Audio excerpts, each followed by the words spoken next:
Hello, Homeschool Mama. Who influences your homeschool more than you? No one. You influence your homeschool more than anyone.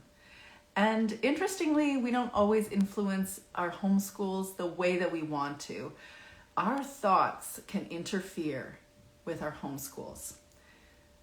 I've been putting together a PDF guide for the Homeschool Mama Retreat that is intended to help us understand how we feel so that we can reimagine our homeschool life, so that we can show up for ourselves, so that we can show up for our kids, so we can learn how to re-engage the practices that actually help build into us so that we can also nurture our kids and recharge intentionally every day. So I spent a few minutes, maybe almost an hour, chatting with a gal today that has written a few guides on journaling. Journaling for everyone, especially helping parents help their children go through challenges and journal through their challenges, processing their challenges through writing. And I thought about it. It's not just, not all of us actually naturally want to journal. We don't always want to process out loud. We're not always verbal processors. We don't always want to chat with another friend. Now I do, so then I'm going to recommend to you to go to a therapist, or I'm going to say to you to, chat with a friend or talk something through or write it down. But not everybody actually wants to journal. Not everybody wants to talk with a friend to figure out their stuff. Hard for me to understand that because that's my default. But there are processors out there that do it differently. So we had a great chat today about how we can all process the things that we need to really deal with the stuff that's going on in here. Because if we're having a big experience in life, a traumatic experience in life, and we have to process that, it can be a lot more difficult to do that on our own. But there are multiple mini episodes throughout our days, through our really just like normal lives, where we have to deal with what's going on in here. But we don't, do we? Edith Eger, a Holocaust survivor and psychologist, says, and she reminds us in her books, we gotta feel what we want to heal. You can't heal what you don't want to feel. So the biggest influencer that you have in your life is really you and how you are engaging you. So how do you do that? Well, for us verbal processors, I say write down your feelings. But at the very least, sit with your feelings. Mindful moments throughout the day. Schedule them in, if you need to, into your device so that you can be reminded that right now the alarm went off. That says I have to stop, breathe, and pause for a little bit, maybe 60 seconds, until I can ask myself, how am I really feeling right now? What's really going on right now? When you do that often enough, you start to really learn what your emotional climate is, who you really are, what you really react to, how you're really thinking about life, how you're really experiencing what's going on in the scenario. And especially when we're triggered by things, whether that is, an angry reaction that we have, or a really deeply disappointed one, or a sad one, when we feel those really intense feelings, we actually can put a pause on reacting to it and making it worse.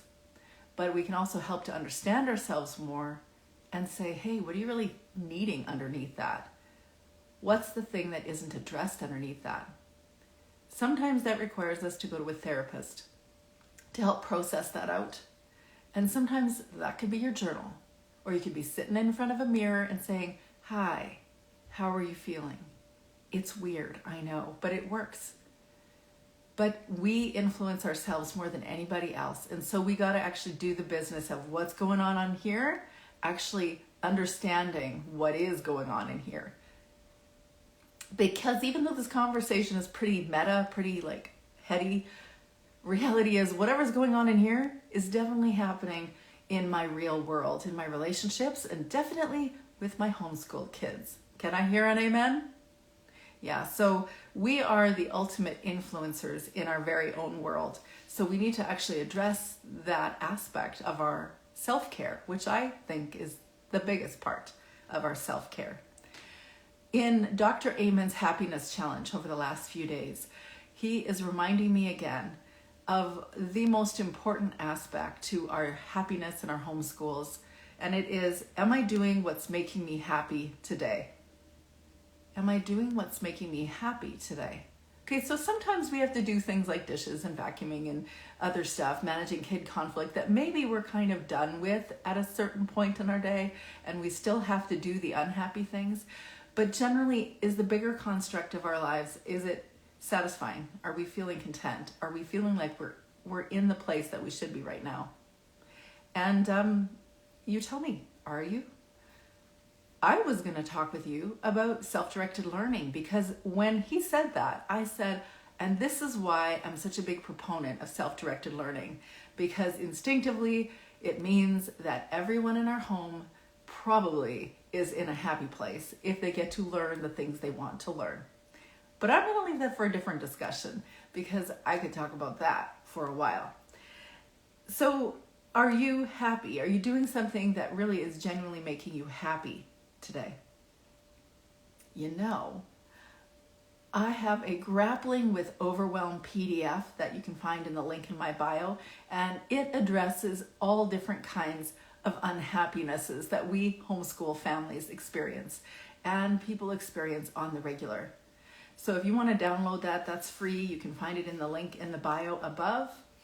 Also, podcast that I released today was so big. It was so gratifying to be chatting with Erin Fleming from Meta Mentoring and to be talking about all this stuff with someone that has the heart to really learn to communicate and to learn to teach her children how to communicate. In fact, she even says that that is ultimately her curriculum in her homeschool, is the curriculum of learning to communicate well. Wow, love that. Very interesting.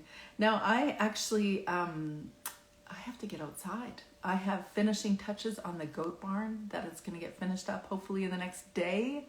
Then we have a fence to install, and then we get goats.